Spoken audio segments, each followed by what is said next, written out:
Breaking news. సిరివెల్లమెట్ట వద్ద కాలిపోయిన మరో బస్సు. నంద్యాల జిల్లా సిరివెల్లమెట్ట మీద ఘోర రోడ్డు ప్రమాదం జరిగింది. అర్ధరాత్రి నెల్లూరు నుండి హైదరాబాద్కు వెళ్తున్న ప్రైవేట్ ట్రావెల్ బస్సు టైర్ పేలిపోవడంతో లారీని ఢీకొట్టింది.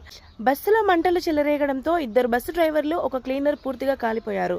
ఈ ఘటనలో 15 మందికి తీవ్ర గాయాలయ్యాయి. బస్సులో 36 మంది ప్రయాణికులు ఉన్నారు.